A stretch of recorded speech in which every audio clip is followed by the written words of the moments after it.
Ya, terima kasih. Ini materi saya yang pertama, slide yang pertama. Nah, ini mungkin sedikit saya sampaikan, ini kami ada di instalasi rawat jalan, Bapak Ibu sekalian. Di sini di rawat jalan beberapa ini, Bapak Ibu sekalian, jadi di klinik psikologi, kemudian ada jiwa dewasa, ada geriatri, ada jiwa anak dan remaja, ada klinik psikoterapi, ada ketergantungan nafsa, gangguan mental organik, ada penyakit saraf, penyakit dalam, penyakit anak, umum, gigi dan mulut, dan nyeri. Saya akan menyampaikan peran psikolog klinis di Rumah Sakit Jiwa Dr. Erwin Suwardi Klaten yang mengacu dalam 4 hal ya. Jadi ada preventif, ada promotif, ada kuratif, dan rehabilitatif. Yang pertama tentang preventif sekalian. Preventif ini larinya ke pencegahan ya. Jadi ini alhamdulillah kita sudah mulai banyak yang datang, bukan mengeluh sakit ya, bukan mengeluh merasa tidak nyaman, apa yang dirasakan, mungkin apa yang dipikirkan, apa yang dilakukan, tidak. Tapi berkaitan dengan pengen tahu apakah kemampuan putra-putri ini terutama ya, yang masih banyak, ini saya cerita dari level anak-anak dulu. Jadi ini orang tua guru ini sudah mulai pengen tahu kemampuan sejak dini. Nah ini Bu sekalian, ini karena pandemi ya, jadi tidak datang ya. Ini yang selama ini sebelum pandemi ini alhamdulillah kunjungan banyak yang dari pencegahan ini Bu sekalian. Pengen tahu IQ-nya, pengen tahu kemampuan umumnya Bu sekalian. Kemudian setelah tahu IQ-nya, kita akan sampaikan informasi itu ke orang tua dan guru. Nah ini yang promotif, kita juga sudah banyak yang melakukan penyuluhan-penyuluhan, kemudian dari sekolahan, dari instansi. Kemudian yang ketiga kaitannya dengan kuratif sekalian. Nah ini kita alhamdulillah kita kerjasama dengan profesional lain ya, dengan psikiater. Ini sudah akrab sekali ya, psikolog klinis di Rumah Sakit Jiwa Dr. Suwardi Klaten. Jadi kasus-kasus yang sudah tertangani psikiater dirasa perlu sekali melibatkan psikolog klinis, sudah langsung kita dikirim ke klinik kami ya. Jadi ini alhamdulillah sudah mulai seperti itu. Jadi secara komprehensif penanganan pasien itu menurut saya sudah luar biasa ya. Kemudian yang keempat rehabilitatif ini ya, pemulihan kembali ya. Persiapan pasien pulang ini ada di rehabilitasi dulu gitu ya. Di sana diajari berbagai macam aspek seperti kalanya sebelum rawat inap ya. Salah satunya adalah nanti unit rehabilitasi ini ya. Jadi di sana dibekali bagaimana dari terapi rohaninya, terapi geraknya, terapi rekreasinya, terapi memasak, kemudian keterampilan dan sebagainya ya, ada di rehabilitasi. Nah ini ada di luar, tugas rumah sakit di luar rumah sakit jiwa ya. Ternyata psikolog di Rumah Sakit Jiwa Dr. Erwin Suwardi Klaten bukan hanya berkecimpung hanya di rumah sakit aja ya, dengan kasus-kasus tadi yang saya sampaikan, ternyata juga dilibatkan ya di tingkat kabupaten. Nah, seperti ini yang pertama menjadi tim Pusat Pelayanan Terpadu Pemberdayaan Anak dan Perempuan ya, dengan dinas sosial. Jadi misalnya teman-teman ada kasus-kasus komunitas ya atau kasus kelompok, ini juga sangat mudah sekali, tempatnya ada di wilayah kabupaten karena kami masuk di bagian itu gitu ya. Ada tugas lain juga. Oh, ini mantan ya, yang nomor 2 ini dua tugas pokok dan fungsi. Jadi psikolog klinis, tapi sebelumnya dilibatkan di pengadaan barang jasa nih Bu. Ada PPTK dulu ya saya ya. Tapi sekarang alhamdulillah karena sudah tua ya, sudah senior, udah nggak pantas lagi nih ya. Mana saya minta mundur untuk yang ganti yang suasana baru ini. Sekarang ada Bu Hani nih ya, bisa masuk di pengadaan barang. Nah ternyata seperti itu ya. Jadi tergantung dari pimpinan ya. Jadi tergantung dari pimpinan. Makanya kalau kita punya kelebihan di luar kemampuan psikologi ini sangat luar biasa ya adik-adik semua. Mulai sekarang dikembangkan kemampuan-kemampuan lebihnya, karena siapa tahu besok di lingkungan pekerjaan kita diberi kepercayaan di luar tupoksi psikolog klinis gitu ya. Jadi ada pengalaman baru ya yang tidak rugi juga gitu ya. Yang ketiga ini mengajar. Nah ini kebetulan saya sejak 96 sudah aktif ngajar di Stikes Muhammadiyah Klaten sampai sekarang gitu. Nah ternyata psikolog juga bisa ngajar gitu ya. Terima Terima kasih, kasih. Bu Kartini. Baik, selamat pagi adik-adik mahasiswa semuanya. Pada kesempatan ini saya diberi tugas ini ya untuk menyampaikan tentang layanan psikologi. Kalau tadi peran psikologi lebih luas lagi oleh Bu Karsini. Nah, sekarang saya akan menyampaikan tentang layanan psikologi yang ada di RSCD Dr. RN Sujarwadi, Provinsi Jawa Tengah. Nah, sebelumnya mungkin perlu saya sampaikan agar adik-adik juga mengerti bahwa semua psikolog yang bekerja di rumah sakit itu adalah psikolog klinis ya. Jadi kami psikolog klinis ini adalah merupakan tenaga kesehatan diatur di dalam Undang-Undang Nomor 36 Tahun 2014 tentang tenaga kesehatan. Nah, sekarang tempat-tempat layanan yang ada di RSCD Dr. Sujarwadi bagi psikolog itu ada 4 tempat ya kalau kita bagi begitu. Yang pertama ada di klinik psikologi, yang tempatnya ada di instalasi rawat jalan itu ya. Kemudian tempat layanan kita yang lain adalah di ruang perawatan ya, di bawah instalasi rawat inap. Kemudian ini ada yang di klinik psikologi ini ada 7 orang ya kayak kami. Kemudian yang di ruang perawatan ini biasanya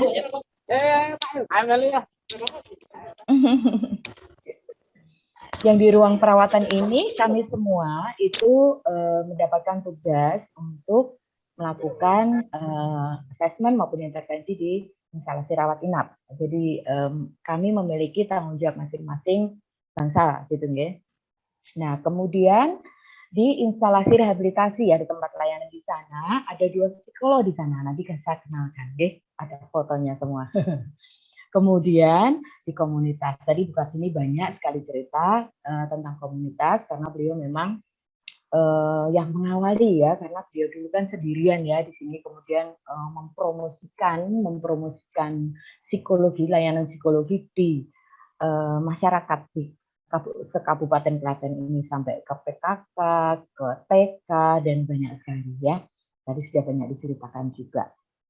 Nah, sekarang tentang layanan di klinik psikologi. Ini kami ada bertujuh.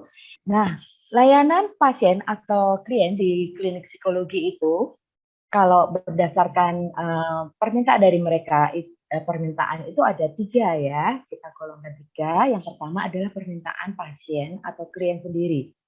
Jadi mereka datang ke RSCD Dr. RN Sujarwadi ini untuk minta pelayanan psikologi gitu ya. Jadi mendaftar untuk konsultasi, untuk bermacam-macam, tapi atas permintaan mereka sendiri. Nah, layanan lain itu ada dari permintaan dokter, entah itu untuk assessment atau juga untuk intervensi.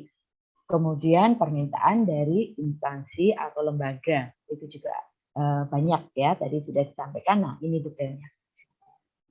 Nah, sekarang layanan psikologi klinis yang ada di ruang perawatan. Kami yang ada di klinik psikologi ini itu sudah terbagi gitu ya, sudah terbagi ke masing-masing bangsal. Nah, masing-masing bangsal atau ruang perawatan untuk melakukan asesmen maupun intervensi. Nah, layanan psikologi klinis di ruang perawatan itu kalau asesmen itu untuk seleksi pasien mengikuti kegiatan di instalasi rehabilitasi. Tadi sudah disampaikan bahwa untuk kegiatan rehabilitasi salah satu perannya psikolog ya ini gitu. Tapi ini dilakukan di ruang perawatan, jadi bukan di rehabilitasi karena kalau di instalasi rehabilitasi sendiri kan sudah banyak sekali kegiatan ya, mereka tempatnya juga dipakai kegiatan, ada daycare dan sebagainya. Nanti kita sampaikan ya tentang apa itu kegiatan yang ada di rehabilitasi. Nah, kemudian asesmen yang lain menyangkut dengan kesiapan mereka gitu ya. Kemudian menentukan juga bidang keterampilan yang mau diikuti oleh pasien ini gitu. Itu tugasnya psikolog gitu ya. Kemudian setelah ada itu kita nulis di satu lembar gitu ya pemeriksaan, kemudian dikirimkan ke instalasi rehabilitasi. Kalau belum ada asesmennya, kadang-kadang yang terjadi apa? Misalnya sudah pengen ikut gitu ya, di rehab itu mengganggu gitu ya, mengganggu teman yang lain karena belum bisa, karena memang belum bisa gitu ya. Kadang-kadang yang memaksakan diri pengen ikut temennya gitu ya, kemudian perawatnya ya wes lah gitu ya. Kan sampai di sana ya biasanya mengganggu gitu ya. Gitu. Nah, kemudian di ruang perawatan untuk assessment ini kadang-kadang juga permintaan dokter ya. Jadi permintaan dokter itu ya sesuai dengan yang di klinik psikologi juga, tergantung permintaan dokter, permintaannya apa, tolong dong dilakukan ini itu gitu ya misalnya. Kemudian intervensi. Nah, intervensi itu juga bisa konseling, bisa supportive terapi ini atas permintaan dokter gitu ya. Karena kita nggak bisa loh unyuk-unyuk ke bangsal, ke ruang perawatan mau melakukan intervensi ya kalau sesuai dengan apa namanya, karena ada JP-JP-nya tadi ya, ada dokter penanggung jawab pasien gitu ya. Jadi kita harus selalu koordinasi dengan JP-JP-nya. Nah, ini yang layanan psikologi di instalasi rehabilitasi psikososial gitu ya. Nah, untuk di instalasi rehabilitasi psikososial ini ada 3 jenis pasien yang ada di sana gitu ya. Yang pertama adalah pasien kiriman dari ruang perawatan yang tadi ya, yang tadi saya sampaikan, psikolog sudah melakukan seleksi gitu ya, psikolog sudah melakukan seleksi. Di sana untuk pasien kiriman dari ruang perawatan itu dilakukan intervensi baik individual maupun kelompok, tapi yang rutin adalah secara kelompok. Secara individual itu apabila kita melihat bahwa memang ada pasien-pasien tertentu nih yang perlu didekati, ya kemudian dilakukan intervensi, gitu ya. Misalnya dia nggak mau mengikuti kegiatan, padahal kemarin ketika diseleksi sudah bagus, gitu ya. Tapi ternyata kok sekarang gitu ya, gitu, atau emosinya menjadi sangat tidak stabil, misalnya, gitu. Untuk yang kedua adalah pasien daycare. Pasien daycare itu apa sih pasien daycare gitu ya? Pasien daycare itu adalah pasien rawat jalan yang dulu sudah pulang ya dari perawatan, kemudian dia rawat jalan, dan kemudian dia ingin mengikuti keterampilan, menambah keterampilan ya, edukasi untuk di rehabilitasi ini ya, dia ingin mengikuti kegiatan di sana.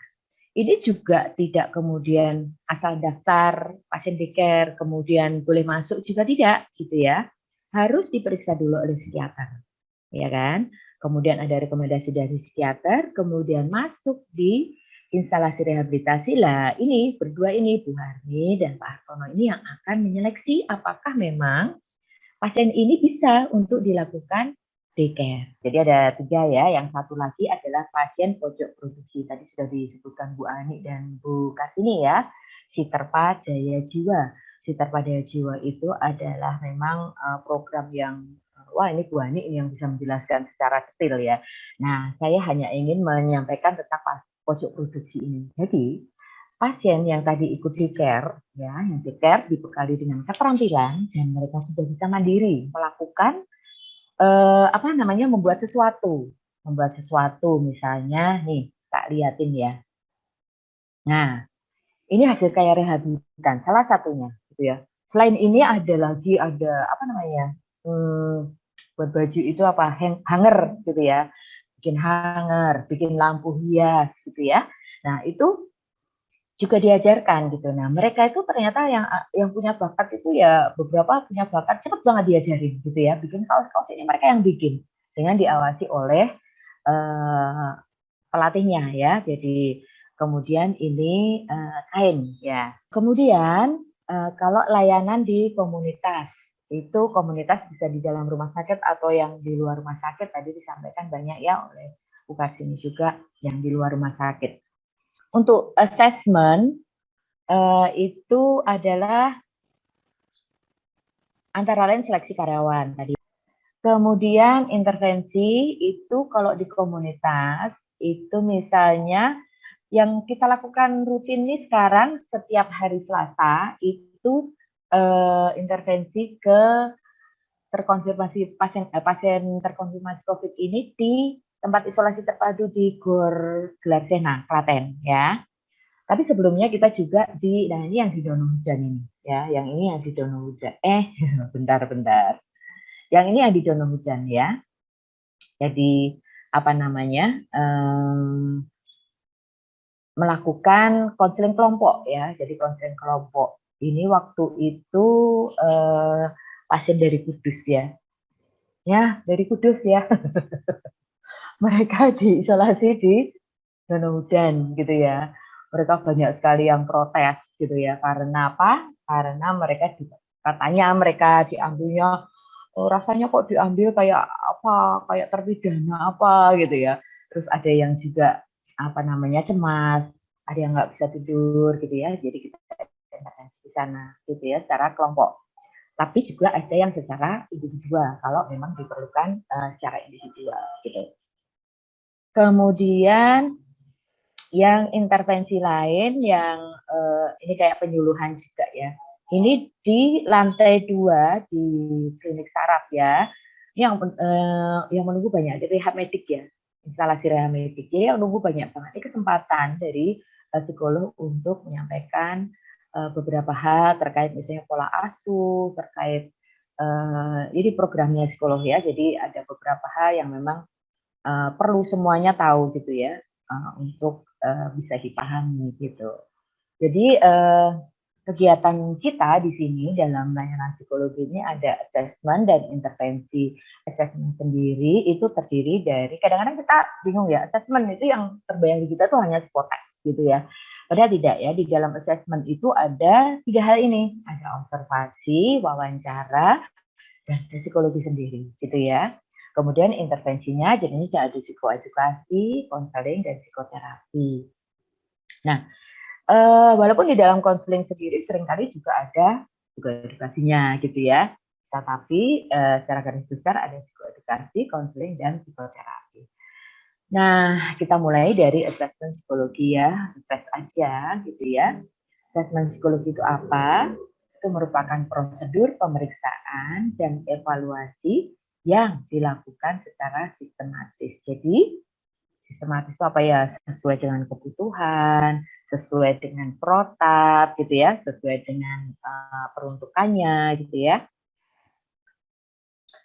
Observasi ini adalah satu metode yang sistematis, disengaja dengan indera gitu ya, dengan semua indera ya, bukan semua indera ya, indera pendengaran dan indera penglihatan terutama ya, untuk menangkap kejadian yang sedang terjadi, bertujuan memperoleh data gitu ya. Nah, kegiatan yang dilakukan berupa memperhatikan, mencatat, merekam dengan alat-alat bantu. Nah, merekam ini itu sebenarnya kalau kita pasiennya adalah pasien normal gitu ya, apalagi pasien normal ya, kita harus minta izin ya, nggak boleh asal-asal ngerekam gitu ya. Kemudian serta mempertimbangkan hubungan antar aspek dalam suatu fenomena. Gitu. Nah, kemudian wawancara ya berupa penggalian lebih jauh dan spesifik dengan memperhatikan gejala-gejala yang dialami klien dari interview. Penting digali pula tentang faktor penyebab, potensi positif, dan pola penyelesaian masalah. Baik, untuk psikotes. Psikotes atau tes psikologi adalah pengukuran terhadap sampel perilaku secara objektif dan terstandar. Sampel yang diukur tidak semua perilaku, tetapi hanya sebagian dari perilaku. Oleh karena itu, psikotes ini alat bantu ya, karena yang diukur oleh psikotes ini adalah sampel ya, sampel dari perilaku gitu, bukan yang semuanya gitu ya. Untuk intervensi merupakan bagian dari pelayanan psikologi yang dilakukan berdasarkan hasil pemeriksaan psikologi tentang klien.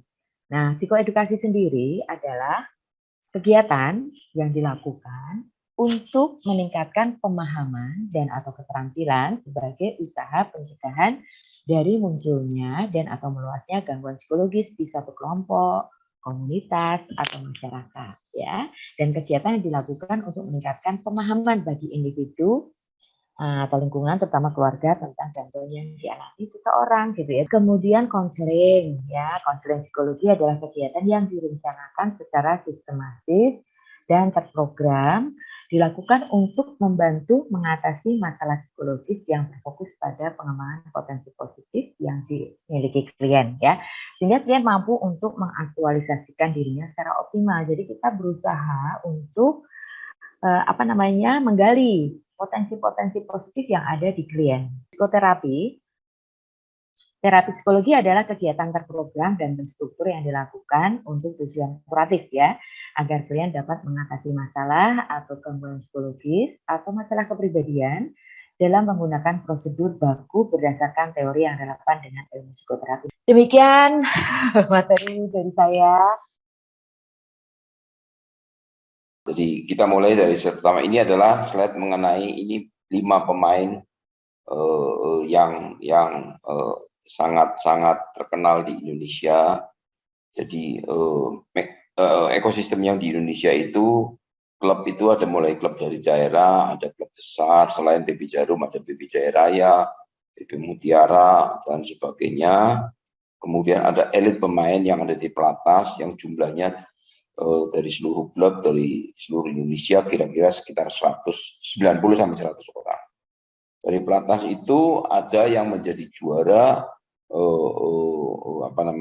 juara di tingkat dunia, dan itu mereka akan mendapatkan banyak sorotan. Dari pertama mengenai menjadi kebanggaan nasional, kemudian setelah jadi juara itu kita tahu hadiahnya sangat menggiurkan untuk ukuran Indonesia, sampai ratusan juta miliatan. Bonusnya kalau ada event-event kayak kemarin Olimpiade juga orang membuat orang wah enak ya, cuma main seminggu 10 hari bonusnya gede banget. Kemudian yang terakhir juga orang menjadi terkenal, seluruh Indonesia tahu siapa yang menjadi juara. Di balik semua itu ada proses yang harus disampaikan, bahwa mereka itu sudah berjuang dari mulai level bawah, dari daerah, dari umur 8 sampai 10 tahun. Berjuang terus, banyak yang bertumbangan di tengah jalan. Yang jadi itu ya segelintir. Kemudian fans bulu tangkis juga sangat-sangat antusias di Indonesia, itu luar biasa. Kalau kita ikut melihat di Indonesia Open di Jakarta di Istora itu, fans bulu tangkisnya itu hampir setiap hari penuh. Daya tampung Istora itu sekitar 6.000. 6.000 itu mesti penuh, berjubel. Dan itu menjadikan mereka itu idolanya para fans. Nah, ini yang membuat para sponsor atau industri olahraga itu tertarik. Karena mereka terkenal, menjadi kebanggaan, menjadi idolanya fans, mereka tertarik untuk mensponsori turnamennya, mensponsori atletnya, sehingga atletnya punya penghasilan di atas rata-rata olahragawan di Indonesia. Itu. Nah, ini adalah jenjang cabur bulu tangkis. Ada pemain yang di bawah 11, di bawahnya juga ada lagi. Di bawah 11 itu artinya 8, 9, 10, itu mereka ada yang bermain. Ada yang bermain dan ada juga yang juga sambil berkompetisi. Jadi ada pemain yang belum berkompetisi, tapi ada juga pemain yang sudah berani tampil di kompetisi. Terus berjenjang 13, 15, 17, 19, sampai dewasa. Itu yang menjadikan kita anak tangga ini berjenjang terus. Setiap kali kita mengadakan turnamen ada urutan seperti ini. Dan ini unik sekali karena di Indonesia itu, atau bahkan di dunia, Indonesia salah satu pelopor yang sangat-sangat rajin untuk menggelar turnamen-turnamen sesuai level ini. Di tempat luar negeri itu jarang sekali. Hanya negara tertentu yang punya strata piramid seperti ini. Nah, ini adalah salah satu perubahan dari PB Jarum. Sekarang kita sudah mulai menerapkan sport science. Sport science itu adalah menggunakan alat bantu teknologi untuk mempersiapkan atlet-atlet kita agar bisa berkompetisi dengan baik. Ada fisioterapi untuk menjaga agar atau merehabilitasi atlet-atlet yang cedera. Kemudian juga ada sarana-sarana latihan yang disesuaikan dengan perkembangan zaman. Kita punya alat gym yang lumayan komplit. Kemudian juga kita punya suasana tempat pelatihan yang sangat baik. Kita punya kantin, kita punya tempat makan yang sangat bersih.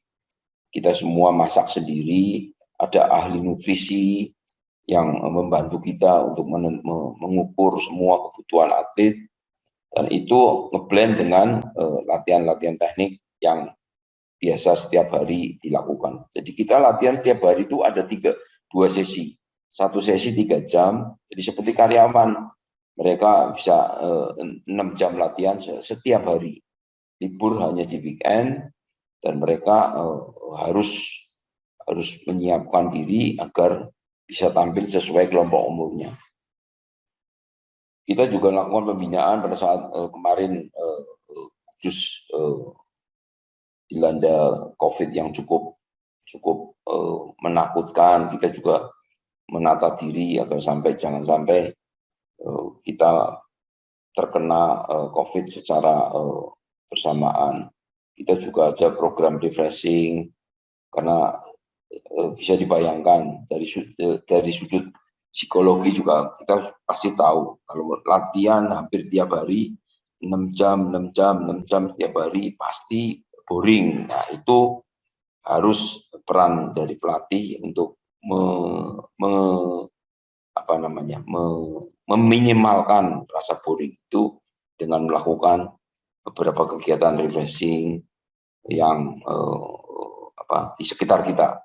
Ada yang mancing, ada yang main band, ada yang ke pantai dan sebagainya. Nah, pada saat pandemi juga kita semua turnamen di seluruh Indonesia itu tidak ada sama sekali. Kita mencoba membuat simulasi pertandingan. Kita menggelar Liga WP Jarum tahun 2020 sebanyak 2 kali, 6 bulan sekali, dan itu atletnya bertanding setiap hari. Kira-kira sepanjang seminggu itu main dari 6 sampai 8 kali, dan itu cukup minimal 6 sampai 8 kali. Kalau yang menang terus bisa sampai 12 kali. Itu bisa menambah atau mendapatkan suasana pertandingan yang mumpuni, yang bisa disiapkan pada saat pandemi kemarin. Lanjut. Nah, ini prestasi yang pernah kita catat di level dunia, dari mulai kejuaraan badminton Asia Junior, dari mulai 2011, 2010, 12, 17, 18. Kita mencatat ada beberapa pemain yang sampai sekarang masih berkiprah bahkan ke level dunia dewasa. Yang terakhir itu juara ganda putra Leo Daniel, sekarang udah menjadi salah satu pasangan elit ganda putra di Indonesia yang usianya masih di sekitar 20. Kemudian ini ada the World Junior, atasnya Asia Junior itu ada World Junior. Kalau tadi kejuaraan Asia Junior, ini adalah kejuaraan dunia. Bedanya adalah kalau Asia ketemunya Cina, Jepang, Malaysia, Korea, Thailand, India. Kalau yang ini plus ada Denmark, ada Inggris, ada Perancis, ada Spanyol, semua dunia ikut jadi satu. Dan kita terakhir adalah kembali lagi yang Leo Daniel menjadi juara dunia junior. Kemudian ada Melati di tahun 2012 yang sekarang menjadi pasangan nomor 4 dunia di mixed double. Itu juga ini adalah generasi emasnya pada saat kita membina mereka dari tahun 2012 sampai dengan 2019. Lanjut, Pak. Ini yang kemarin memecahkan rekor, kita menjadi juara dunia junior bergu pertama kali dalam sejarah. Sebelumnya tidak pernah menjadi juara bergu. Kita pertama kali turnamen di Kazan, Rusia, kita menjadi juara, di mana dari 16 atlet itu 10-nya dari Jarum. Ini prestasi yang di dewasa.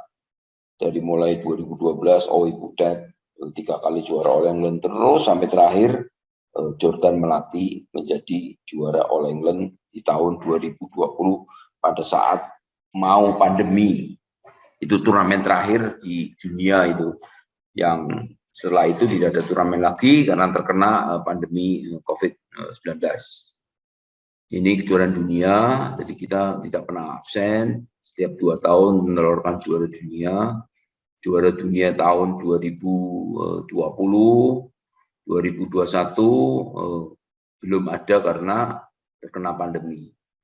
Ini rekornya yang paling bagus pada saat 2013 ada 2 gelar juara. Selanjutnya 1 kali. Nah ini yang menarik lagi ini mengenai Olimpik. Kita sudah menelurkan 11 atlet yang pernah menyumbangkan medali untuk Indonesia. Medali emas sudah 2, Alan Budi Kusuma tahun 1992, kemudian Owi Butet di tahun 2016.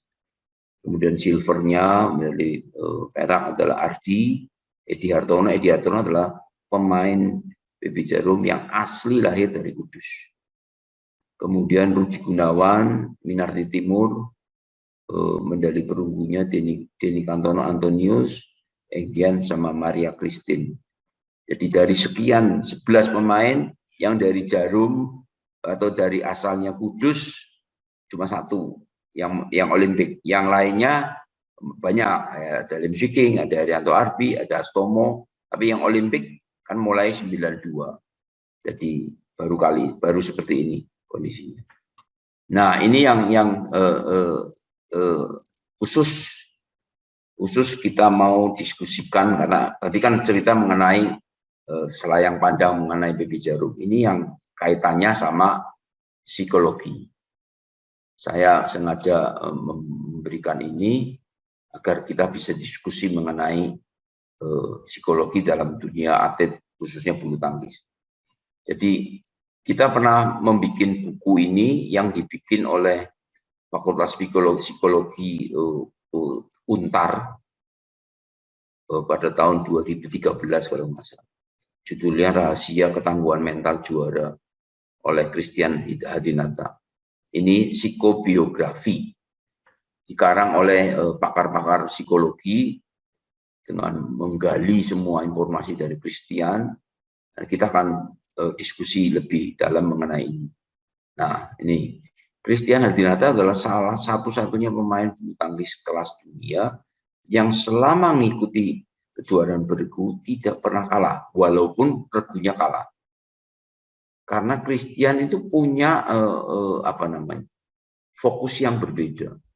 Jadi dia tidak akan terpengaruh apapun kejadiannya.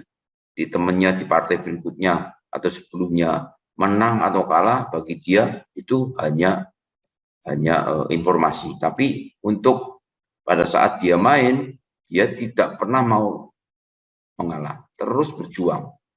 Ini yang kita menjuluki adalah ketangguhan mental juaranya Christian Hadinata. Mau regunya sudah kalah, dia tetap berjuang. Pokoknya saya tidak mau kalah. Ya, ini juga menjadi buku yang menganalisis 10 sifat dari Christian yang menjadi dia adalah atlet yang bermental juara.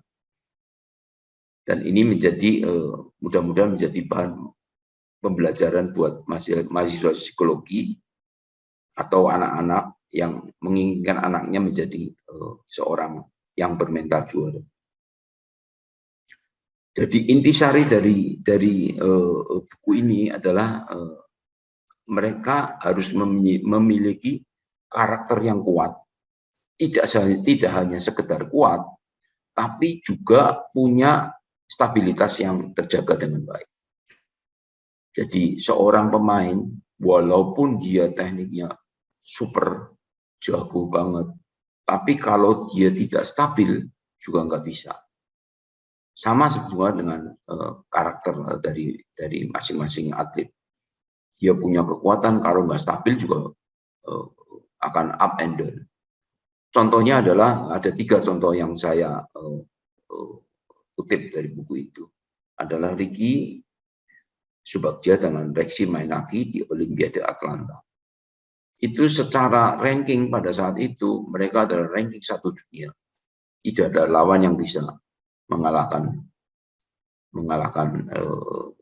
Rexy sama Ricky. Di slide selanjutnya mungkin ada keterangannya. Nah ini. Pada saat itu yang mengawal Ricky Rexy itu adalah Christian sendiri. Set pertama, jadi dalam sejarah head to head-nya itu tidak pernah kalah. Pada saat final Olimpiade itu set pertama kalah 5-15. Waktu itu masih poin 15 dan pindah bola. Faktor non teknis pada set pertama sangat berpengaruh. Mereka mainnya tegang, tidak bisa lepas dari tekanan pasangan Malaysia itu. Christian pada saat itu hanya ngomong satu. Yang penting tetek tuh kebetulan Christian itu aslinya Purwokerto, jadi sangat kental dengan bahasa Jawa, bahasa lokal. Yang penting tetek, nggak usah khawatir, nggak usah memikirkan yang lain, tetek. Percaya pada diri sendiri bahwa kalian punya teknik yang mumpuni untuk mengalahkan pasangan Malaysia itu. Tetap nggak usah pressure, nggak usah mainnya tenang seperti biasa. Pada set kedua menang dengan posisinya ketat sekali 15-13 kalau nggak salah. Dan set ketiga pun sama kejar-kejaran poin. Nah, setelah set pertama kalah, kemudian set kedua menang, mulai percaya dirinya timbul. Jadi dia masih bisa mampu mengatasi dan menang di set ketiga dengan skor 15-12. Jadi intisari dari kemenangan ini banyak sekali. Jadi faktor-faktor setelah kita pelajari faktornya banyak sekali. Pada saat ini sebelum main, kenapa set pertama itu ketinggalan jauh, padahal biasanya menang. Itu ternyata setiap anggota kontingen setelah ketemu dengan Ricky Rexy selalu memberikan beban. Pasti menang, udah pasti menang. Karena memang dalam catatan pertandingan sebelumnya tidak pernah kalah, dan itu menjadi beban tersendiri bagi pasangan Ricky Rexy. Karena seakan-akan di pundaknya setiap ketemu orang di tos-tosan atau salaman gitu selalu ngomong udah pasti final, pasti menang Mas. Sehingga mereka merasa beban sekali pada saat dapat tekanan dari pasangan Malaysia. Mereka nggak bisa keluar. Nah, di saat itu ada peran coach Christian yang sangat baik. Dia nggak boleh mikirkan menang atau kalah, tapi lebih mementingkan pokoknya jangan sampai kita tertinggal. Harus bisa mengatasi setiap serangan. Nggak usah mikirkan yang di luar sana. Kalau mikirin di luar sana, fokusnya akan terbelah. Jadi menurut saya ini peran penting dari faktor non teknis yang kaitannya dekat dengan faktor psikis. Nah, ini mungkin jadi pembelajaran buat mahasiswa Fakultas Psikologi untuk bisa mengolah, bisa membekali pada anak-anak atlet-atlet sebelum pertandingan. Jadi dalam kegiatan sehari-hari harus dibiasakan untuk mengolah itu, sehingga pada saat nanti pertandingan ada kesulitan itu sudah bisa mencari solusi-solusi yang ada pada saat itu. Karena proses cepat sekali. Proses pengambilan keputusan di lapangan pada saat pertandingan ini cepat sekali. Kalau tadi contoh yang pertama kita bisa berhasil lepas dari kebuntuan. Nah, yang kedua ini sebaliknya kita gagal. Jadi Trikus Minarti itu adalah pasangan ganda campuran Indonesia yang merajai di luar turnamen Olimpiade itu sebelumnya. Mereka tidak terkalahkan, mereka menjadi Dan pada saat ketemu dengan finalis dari Cina ini, Zhang Jun dan Gao Ling, mereka tidak pernah menang sepanjang sejarah pertemuan. Nah, justru di sini itu kebalikannya. Pada saat mereka bertemu di final dengan pasangan Cina ini, mereka unggul jauh. Set pertama 15-1. Set kedua itu sudah unggul 13-8. Bisa bayangkan kan? Kurang 2 poin lagi. Justru dikurang 2 poin lagi itu menjadi beban. Mereka kesusu pengen segera menangkan pertandingan. Akhirnya banyak kesalahan sendiri. Nah, di dalam Olimpiade itu terkenal sekali. Ada faktor X yang di luar teknis itu yang bisa merubah jalannya pertandingan.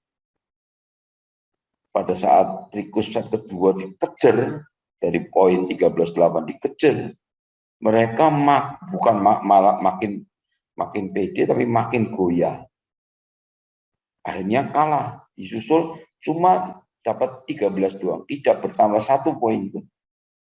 Set kedua kalah 13-15. Set ketiga makin hancur karena faktor non teknis kurang siap ya. Jadi pada saat mereka di pressure di lapangan, mereka goyah dan akhirnya gagal. Dan itu menjadi pembelajaran buat insan-insan bulu tangkis dari sudut kemenangan di Riki, kemudian kekalahan di Minardi Timur, Rikus itu. Ini juga ada cerita yang unik, yang mungkin menjadi pembelajaran atau studi kasus untuk mahasiswa psikologi. Tontowi Ahmad, Liliana Nasir atau terkenal dengan Owi Butet itu pada saat 2012, 13, 14 itu superior. Semua pasangan dikalahkan semua. Tapi menjelang Olimpiade 2015 dia terpuruk. Kalah terus. Main di mana saja kalah terus. Di kejuaraan dunia 2015 kalah terus pokoknya. Sehingga mereka sepertinya putus asa. Sini kalah, situ kalah. Akhirnya dua atlet ini yang berpasangan ini seakan-akan dalam bahasa daerah itu jotaan. Jotaan itu tidak ada koordinasi, tidak pernah ngomong, tidak pernah diskusi, sehingga makin lama makin terpuruk terus. Nah, setelah itu masuklah peran psikolog, namanya Pak Rahman dari UNER kalau nggak salah, yang direkrut oleh Menpora untuk membantu mengatasi kebuntuan komunikasi di antara dua pemain ini. Secara teknis sudah luar biasa. Nah, muncul itu. Kebetulan pada saat persiapan, salah satu persiapannya itu mereka bikin base camp di Kudus. Di Kudus sekitar 2 minggu, kita baru menyaksikan fungsi seorang psikolog untuk mendampingi pemain yang tidak ada komunikasi atau kurang percaya satu sama lain. Itu dimulai ditampung, didengarkan ceritanya, apa yang kamu harapkan dari pasanganmu, kenapa kamu tidak pernah ngomong, dan sebaliknya terus gitu. Terus dikumpulin, akhirnya seperti dibikin jembatan komunikasi melalui psikolog itu.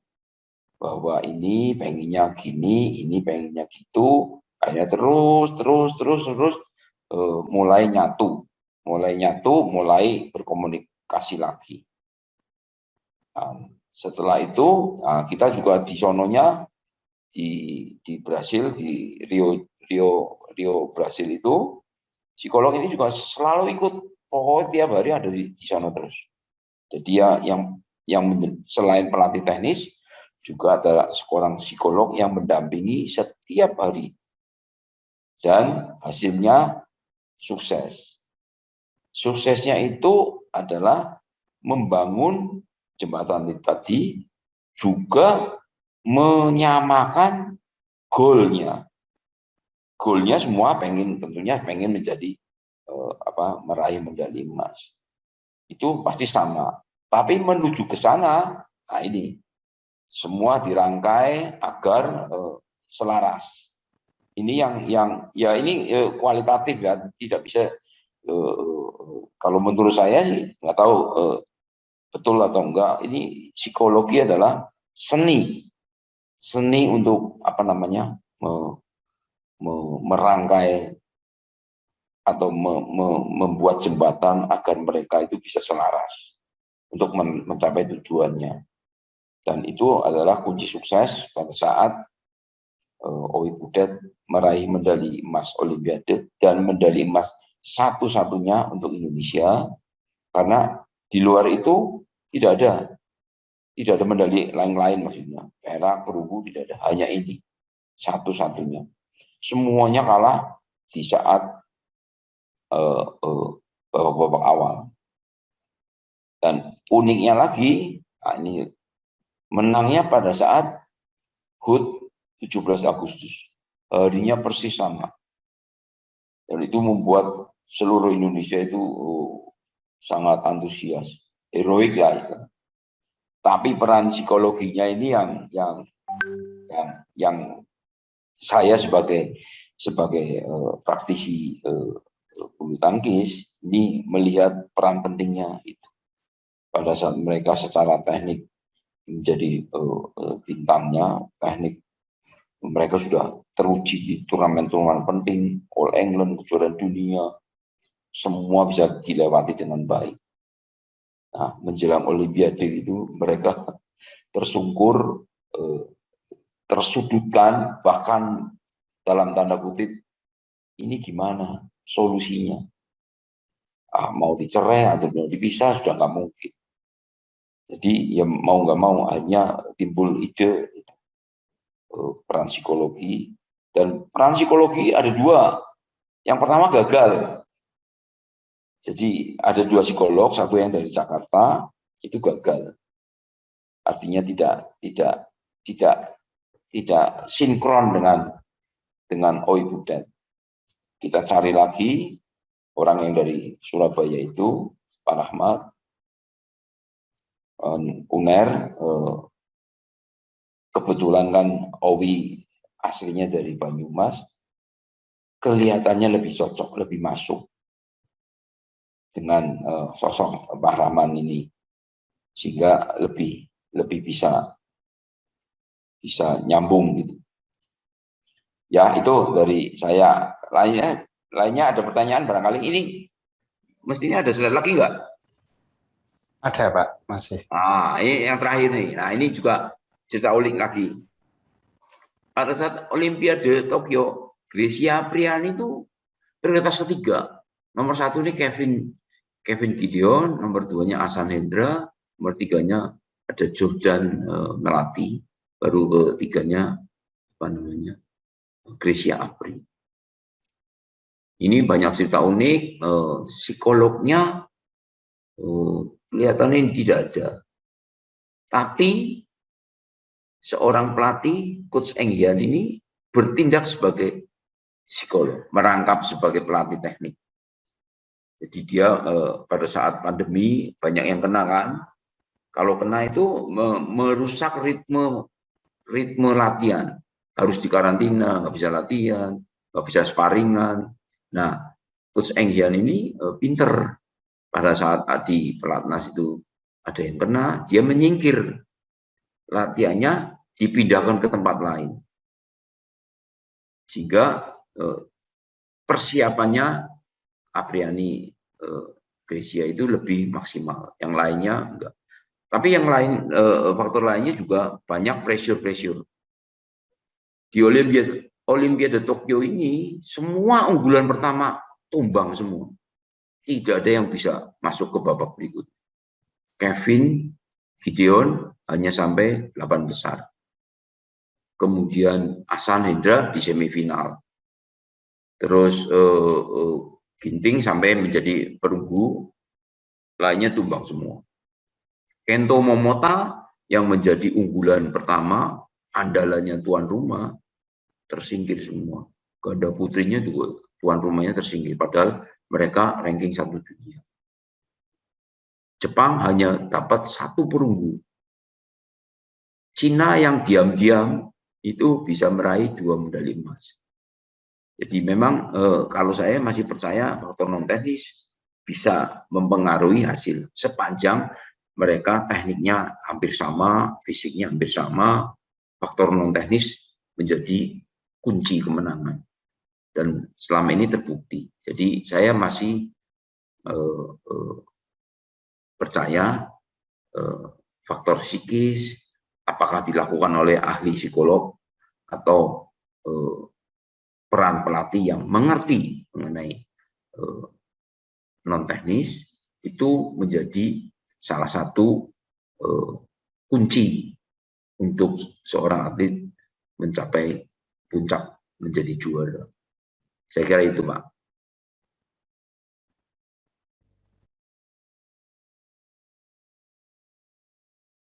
Jadi Sambu Group itu di dalamnya terdiri dari beberapa perusahaan gitu. Jadi PT Pulau Sambu sendiri punya beberapa perusahaan, yaitu PT Pulau Sambu Kuala Lumpur, PT Pulau Sambu Guntung, gitu ya. Ini keduanya posisinya ada di Riau. Kemudian PT Pulau Sambu Jakarta, ini adalah penempatan saya dan Pak Leo. Ini ada di daerah Jakarta Utara, seperti itu. Kemudian kita juga punya untuk factory dan plantation, pabrik dan perkebunannya ada RSUP namanya PT Rio Sakti United Plantation, ada PT Rio Sakti Transmandiri juga untuk plantation seperti itu. Jadi kebun kita dan pabrik kita beberapa namanya adalah RSUP seperti itu. Kemudian kita juga punya perusahaan marketing untuk yang bagian untuk mempromosikan di luar negeri seperti itu di Singapura namanya PSS, yaitu Pulau Sambu Singapura. Seperti itu. Jadi memang dalam Sambu Group sendiri ada banyak beberapa perusahaan ya teman-teman, seperti itu. Next. Nah, kemudian Sambu Group sendiri punya afiliasi. Afiliasinya ini yang pertama ada PT Kara Santan pertama, distributor tunggal untuk produk-produk santan dengan merek dagang Kara dan Sunkara. Pasti teman-teman seringlah kalau ke supermarket gitu ya ngelihat produk-produk ini, produk Kara seperti itu, santan-santannya entah yang bubuk, entah yang cair seperti itu. Kemudian ada PT Kara Koko Nukifera Pratama, KNP singkatannya. Ini adalah perusahaan manufaktur dan distributor untuk produk-produk varian terbaru dari Kara. Ini perusahaannya ada di sebelah perusahaan PT Pulau Sambu di Jakarta, teman-teman. Jadi kalau misalkan Sambu Group ingin mengeluarkan produk dari kelapa yang berinovasi seperti itu yang beda, mungkin ada wafernya atau apa, ini biasanya yang membuat adalah perusahaan KNP ini seperti itu. Jadi dia terkait dengan inovasi produk-produk varian dari merek dagang Kara seperti itu. Kemudian ada STI Samudra Timur Indonesia Group. Ini adalah grup yang berafiliasi dengan Sambu Group, tapi memang bidangnya merupakan bidang konstruksi, pelayaran, dan peternakan seperti itu. Next. Nah, kemudian kita juga punya yayasan namanya TJF, Yayasan Tejuana atau Tejuana Foundation gitu ya, dibentuknya tahun 2013. Organisasi ini adalah organisasi nirlaba yang didedikasikan untuk mengadvokasi konversi dan pembudidayaan lahan yang tadinya tidak optimal seperti lahan basah, dataran rendah, dan tanah datar menjadi lahan yang dapat menjadi lahan yang produktif dan dapat dimanfaatkan seperti itu. Tentu saja melalui cara-cara yang paling ramah lingkungan, sosial, ekonomi supaya tidak memberikan kerugian bagi masyarakat sekitarnya seperti itu. Nah, next Ibu Nugi. Nah, nama foundationnya sendiri diambil dari nama pendiri kita, pendiri Sambu Group, yaitu Bapak Tejuana, yang lahir pada tahun 1938 dan sudah berpulang pada tahun 2016, seperti itu. Beliau merupakan panutan kami seluruh karyawan Sambu Group. Banyak hal yang sudah diberikan, pengetahuan ilmu yang diberikan kepada kami selaku karyawan di Sambu Group. Salah satunya beliau mengatakan bahwa selalu sumbang ke masyarakat seperti itu. Nah, jika kita tidak bisa menyumbang sesuatu ke masyarakat, setidaknya kita jangan menjadi beban dari masyarakat seperti itu. Dan itu yang selalu kita tanamkan ketika kita bekerja menjadi karyawan Sambu Group. Artinya apa yang selalu kita lakukan di perusahaan itu adalah untuk memberikan sesuatu ke masyarakat seperti itu. Atau jika kita belum bisa memberikan sesuatu, setidaknya kita jangan merugikan atau menjadi beban dari masyarakat sekitar kita. Terutama untuk perusahaan kita yang ada di Riau, itu kan memang perusahaan-perusahaan di daerah yang sekitarnya itu adalah banyak masyarakat yang tinggal, seperti itu. Jadi untuk ruang lingkup HRD kita punya pertama pengadaan tenaga kerja. Kalau ini biasanya familiar dengan proses rekrutmen seleksi ya Bu Nugi ya, mata kuliahnya seperti itu. Biasanya banyak nih lulusan-lulusan psikologi yang sering diminta bantuannya untuk melakukan rekrutmen dan seleksi seperti itu. Nah bedanya kalau lulusan psikologi nantinya sampai tahap mungkin sebagai tester gitu ya. Tapi kalau saya sudah sampai pembuatan laporan seperti itu. Jadi saya menghandle rekrutmen dan seleksi untuk beberapa posisi di Sambu Group sendiri gitu, di beberapa perusahaan Sambu Jakarta, RSUP seperti itu. Tapi tentu saja saya punya teman-teman ya, punya tim gitu di Sambu Group. Tapi secara garis besar psikolog industri melakukan hal seperti itu di Sambu Group. Kemudian terkait dengan pembelajaran dan pengembangan tenaga kerja. Ini paling dikenal dengan training dan development, pelatihan. Nah, ini masuknya pembelajaran dan pengembangan tenaga kerja.